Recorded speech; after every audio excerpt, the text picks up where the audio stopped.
السلام علیکم ورحمۃ اللہ وبرکاتہ۔ الحمد للہ رب العالمین والصلاة والسلام علی رسولہ الکریم وعلی آلہ وصحبہ اجمعین، اما بعد۔ عن ابی ہریرہ رضی اللہ عنہ قال قال رسول اللہ صلی اللہ علیہ وسلم رغم انف رجل ذکرت عنده فلم يصلی علیہ ورغم انف رجل دخل علیہ رمضان ثم انسلخ قبل ان یغفر له ورغم انف رجل ادرک عنده ابواه الكبر فلم يدخلاه الجنة، رواہ الترمذی فی جامعہ فی ابواب الدعوات۔ محترم سامعین کرام، جامع ترمذی ابواب الدعوات حدیث نمبر 3545 یعنی 3545 نمبر کی جامع ترمذی کی حدیث سیدنا ابو ہریرہ رضی اللہ عنہ روایت کرتے ہیں کہ رسول اللہ صلی اللہ علیہ وسلم نے فرمایا، اس آدمی کے ناک خاک آلود ہو جائیں جس آدمی کے سامنے میرا نام لیا جائے، میرا ذکر کیا جائے اور وہ مجھ پہ درود نہ پڑھے۔ نبی صلی اللہ علیہ وسلم نے مزید فرمایا کہ اس آدمی کے ناک خاک آلود ہو کہ جو آدمی رمضان کا مہینہ پائے اور اس کی مغفرت اور بخشش ہونے سے پہلے رمضان کا مہینہ ختم ہو جائے۔ نبی صلی اللہ علیہ وسلم نے مزید یہ بھی فرمایا کہ اس آدمی کے ناک خاک آلود ہو جائیں جو آدمی اپنے ماں باپ کو پائے اور وہ ماں باپ بوڑھا ہو جائے اور وہ دونوں اس کو جنت کے اندر داخل نہ کرائیں۔ محترم سامعین کرام، یہ حدیث ہے۔ ابھی جو رمضان کا مہینہ ہے اور رمضان کے مہینے میں جو ہمارا ماحول ہے اور جو ہمارے حالات ہیں، ماحول اور حالات دونوں کے اعتبار سے یہ جو حدیث ہے اس پر بہت ہی زیادہ غور و فکر کرنے کی ضرورت ہے۔ یہ ہمارے لیے انتہائی نصیحت آمیز حدیث ہے۔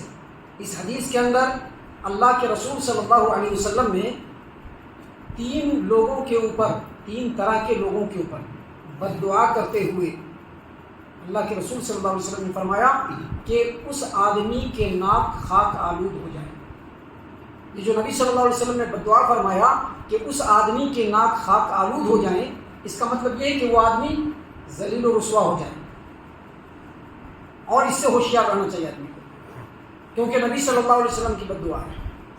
کسی دوسرے کی بد دعا نہیں ہے، نبی صلی اللہ علیہ وسلم کی بد دعا ہے۔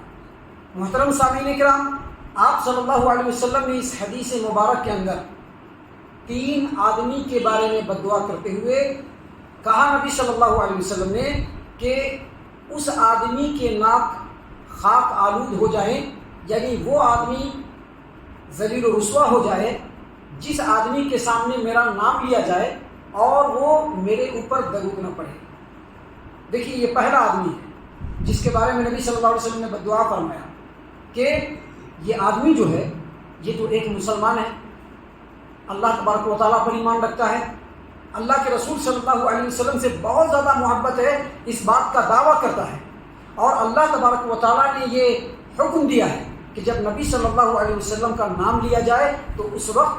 صلی اللہ علیہ وسلم یعنی نبی صلی اللہ علیہ وسلم پر درود و سلام ضرور پڑھو۔ اب اس آدمی کے سامنے نبی صلی اللہ علیہ وسلم کا نام لیا جائے اور وہ آدمی نبی صلی اللہ علیہ وسلم پر درود نہ پڑھے، یقینی طور پر وہ آدمی ذلیل و رسوا ہے، بہت ہی مذموم ہے، اور وہ آدمی اسی لائق ہے کہ وہ منہ کے بل زمین پر گرے اور اس کے ناک خاک آلود ہو جائے۔ محترم سامعین کرام، نبی صلی اللہ علیہ وسلم نے فرمایا کہ اس آدمی کے ناک خاک آلود ہو جائے، اس آدمی کا ناک خاک آلود ہو جو آدمی رمضان کا مہینہ پائے اور اس کی مغفرت اور بخشائش ہونے سے پہلے رمضان کا مہینہ ختم ہو جائے۔ یہ دوسرا آدمی ہے، چونکہ رمضان کا مہینہ چل رہا ہے۔ ابھی آپ غور و فکر کریں گے، شروع رمضان ہوا اور اب ختم ہونے والا بھی ہے، لیکن ابھی بھی غفلت کی چادر سے انسان نکلا نہیں ہے، مسلمان نکلا نہیں، نمازوں کی پابندی نہیں ہے، جھوٹ بولنا چھوڑ نہیں رہا ہے، دنیا پرستی ابھی بھی دل سے گئی نہیں ہے، گناہوں کی معافی کی تو بات بہت دور کی ہے۔ رمضان نہیں آیا، اللہ تبارک و تعالیٰ پر احسان لاد رہے ہیں کہ ہم تھک جا رہے ہیں، یہ ہو جا رہا ہے، وہ ہو جا رہا ہے، یہ پریشانی ہے، وہ پریشانی ہے. جو نیکیاں پہلے کرتے تھے ابھی کی نیکیاں پہلے سے بھی کم ہیں. محترم سامعین کرام، اللہ کے رسول صلی اللہ علیہ وسلم نے فرمایا کہ اس آدمی کا ناک خاک آلود ہو کہ جو رمضان کا مہینہ پائے اور اس کی مغفرت اور بخشش ہونے سے پہلے رمضان کا مہینہ چلا جائے. کیوں؟ یہ دوسرا آدمی ہے اور ایسی بددعا کیوں کیا؟ کیونکہ یہ جو آدمی ہے مسلمان ہے، اپنے آپ کو مسلمان کہتا ہے، مسلمانی سماج و معاشرے میں رہتا ہے، اور 29 دن یا 30 دن رمضان کا وہ پاتا ہے. ہر دن اس کی تربیت تقویٰ اور پرہیزگاری کی بنیاد پر ہوگی. برے کیوں؟ صبح کا درس دے رہے ہیں اس میں بھی تقوی کی بات، شام کا درس ہو رہا ہے اس میں بھی تقوی کی بات، جمعہ کا خطبہ ہو رہا ہے اس میں بھی تقوی کی بات. ہر طرف سے تقوی کی بات ہو رہی ہے اور تقوی کے اوپر ہی تربیت ہو رہی ہے، اور عبادتیں بھی خوب کر رہا ہے، اور اس کے کچھ ایسے گناہ ہیں جس کے بارے میں اس کو توبہ استغفار کرنا ضروری ہے. لیکن یہ کیسا متقی ہے کہ اپنے گناہوں کے بارے میں اللہ تبارک و تعالیٰ کے سامنے معافی نہیں مانگتا ہے. گناہوں کی معافی کب مانگے گا؟ ابھی بتلائیں گے کہ کیسے مغفرت ملے گی، بتلائیں گے ہم آپ کو. لیکن ایسا آدمی جو 29-30 دن جس کی تربیت تقویٰ اور پرہیزگاری کی بنیاد پر ہو رہی ہے اور وہ عبادت بھی کر رہا ہے، اس کے بعد بھی اپنے گناہ کی معافی اللہ تبارک و تعالیٰ سے نہیں مانگ رہا ہے، یقینی طور پر ایسا شخص مذموم ہے. اور یہ آدمی اسی لائق ہے کہ منہ کے بل زمین پر گرے اور اس کے ناک خاک آلود ہو جائے، وہ ذلیل و رسوا ہو جائے. محترم سامعین کرام، نبی صلی اللہ علیہ وسلم نے فرمایا کہ اس آدمی کا ناک خاک آلود ہو جس کے ماں باپ کو وہ پائے بڑھاپے کے عالم میں، اور وہ دونوں ماں باپ اس کو جنت میں داخل نہ کر پائے. راوی حدیث جو ہیں عبد الرحمن، وہ کہتے ہیں کہ نبی صلی اللہ علیہ وسلم نے، میرا خیال ہے کہ یہ بھی فرمایا کہ یا تو ماں باپ دونوں کو پائے یا ماں باپ دونوں میں سے کسی ایک کو پائے اور وہ اس کو جنت میں داخل نہ کرائے. یہ تیسرا آدمی ہے، یہ تیسرا آدمی ہے. اور یہ آدمی کا معاملہ ہے، اس کا معاملہ یہ ہے کہ اس کے ماں باپ جس نے اس کو پیدا کیا، اور اب وہ ماں باپ بوڑھا ہو گیا ہے، اور وہ ماں باپ اس بات کا محتاج ہے کہ وہ اس کی خدمت کرے، اس کے ساتھ اس نے سلوک کرے، یہ اس کا محتاج ہے. لیکن اس کے باوجود یہ آدمی نہ تو اپنے ماں باپ کی خدمت کر رہا ہے اور تکلیف بھی پہنچا رہا ہے. اب ایسی صورت میں ماں باپ اس کو جنت کے اندر داخل نہیں کرائیں گے، لہذا ایسا آدمی مذموم ہے، قابل مذمت ہے، اور وہ اسی لائق ہے کہ وہ ذلیل و رسوا ہے. محترم سامعین اکرام، یہ 3 بددعائیں نبی صلی اللہ علیہ وسلم نے 3 طرح کے لوگوں کو دی ہے، اور اس سے بچنے کا بس ایک ہی طریقہ ہے. ایک ہی طریقہ ہے کہ جب بھی ہمارے سامنے نبی صلی اللہ علیہ وسلم کا نام آئے، کم از کم ایک مرتبہ صلی اللہ علیہ وسلم ضرور پڑھے. رمضان کا مہینہ پائے تو رمضان کے مہینے میں اس کی پوری کوشش ہو کہ ہمارے جتنے گناہ ہیں اللہ تبارک و تعالیٰ معاف فرما دے. اور اس کے ماں باپ اگر بوڑھے ہوں تو اپنے ماں باپ کی حد الوسع خدمت کر کے، اس کے ساتھ اس نے سلوک کر کے اپنے ماں باپ کو راضی کرے. محترم سامعین اکرام، اصل جو موضوع ہے وہ یہ رمضان کا مہینہ جو آج ہمارے سامنے گزر رہا ہے، بلکہ آخری مرحلے میں پہنچ گیا ہے. اب رمضان کے مہینے میں ہمارے گناہوں کی مغفرت ہوگی کیسے؟ اس کے لیے سب سے پہلے ضروری ہے کہ جو فرائض ہیں اس کو پابندی سے رکھیں. ابھی تو فرائض ہی پابندی سے رکھیں. کچھ لوگ ایسے ہیں جن بیچاروں کو فجر کی نماز نصیب نہیں ہے، اور بہت سارے ایسے بیچارے ہیں جو پابندی سے نماز نہیں پڑھ رہے ہیں، یا نماز پڑھنے آ بھی رہے تو ہمیشہ تاخیر کر کے، کیونکہ جیسے پہلے تھے ویسے ہی آج بھی. رمضان میں ان کو کچھ فرق نہیں لگ رہا ہے، کچھ بھی فرق نہیں لگ رہا ہے. پہلے بھی تاخیر کر کے جماعت کے اندر شامل ہوتے تھے، آج بھی تاخیر کر کے ہی جماعت کے اندر شامل ہوتے ہیں.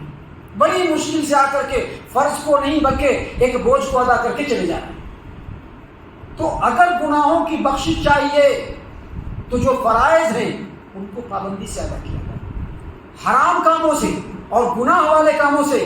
حد الوسع بلکہ مکمل طور پر بچنے کی کوشش کرے، مکمل طور پر بچنے کی کوشش کرے. اور اللہ تبارک و تعالیٰ سے کثرت سے اپنے گناہوں کی معافی مانگے، استغفار کرے، تنہائی میں استغفار کرے، چلتے پھرتے استغفار کرے، جو صبح سے لے کر کے شام تک اور شام سے لے کر کے پھر صبح تک جو اوقات ہیں، جو احوال ہیں، ان اوقات میں اور حالات میں چلتے پھرتے اللہ تبارک و تعالیٰ سے استغفر اللہ الذی لا الہ الا هو الحی القیوم واتوب الیہ، اے اللہ تبارک و تعالیٰ میں گناہ گار ہوں، اے اللہ میں خطا کار ہوں، میرے بہت سارے ایسے گناہ ہیں جس کو مجھ کو یاد ہے، بہت سارے ایسے گناہ ہیں اللہ جو مجھ کو یاد نہیں ہے، اے اللہ معاف کر دے، گڑ گڑائے، اس قدر اللہ سے استغفار کرے کہ اس کو کبھی امید ہو جائے کہ اللہ اس کو معاف کر دے گا، تبھی جا کر کے گناہ معاف ہو۔ محترم سامعین کرام، رمضان کے مہینے میں اگر کامل اور مکمل مغفرت چاہتے ہیں تو ضروری ہے کہ آپ گناہ سے بچیں اور ہم گناہ سے بچیں، ضروری ہے کہ ہم گناہ سے بچیں۔ اگر کسی کا حق مارا ہے تو اس کے حق کو واپس کریں، اگر کسی کے اوپر ظلم کیا ہے تو مظلوم سے معافی مانگے، اگر کسی کی بےزتی کرنے کی کوشش کی ہے ضروری ہے کہ جا کر کے اس سے اپنے گناہوں کی معافی تلافی کرائے، اور جو گناہ کر رہے ہیں گناہ کو چھوڑے اور اللہ سے کمپلیٹلی توبہ و استغفار کرے، تب جا کر کے کامل اور مکمل مغفرت رمضان میں ملے گی، اور جب ملے گی تبھی جا کر کے اس بد دعا سے بچ پائیں گے۔ محترم سامعین کرام، یہ جو حدیث ہے اور حدیث کے اندر جو 3 لوگوں کا ذکر ہے، مقصد بس یہی ہے کہ ہم ان 3 لوگوں میں سے نہ بنیں۔ اللہ کے رسول صلی اللہ علیہ وسلم نے بھی اسی لیے بیان کیا ہے، لہذا ہم لوگوں کو غور و فکر کرنا چاہیے، خود بھی غور و فکر کرنا چاہیے، اپنے اولاد کو بھی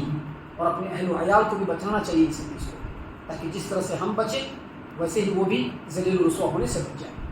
ممبر و محراب سے علماء کرام، مدرسین اور داعیان نظام، ان کے لیے بھی ضروری ہے کہ رمضان کے مہینے میں اس طرح کے حدیثوں کو لوگوں کے سامنے بیان کریں، تاکہ لوگ غفلت کی چادر کو ہٹا کر کے اللہ تبارک و تعالیٰ کی بارگاہ میں دامن رحمت میں پناہ لینے کی کوشش کریں۔ ہم اللہ سے دعا کرتے ہیں کہ اللہ تعالیٰ ہم تمام کو ان تمام باتوں کے اوپر خوب غور و فکر اور تدبر کرنے کے ساتھ ساتھ ان باتوں کے اوپر عمل کرنے کی بھی توفیق عنایت فرمائے، آمین۔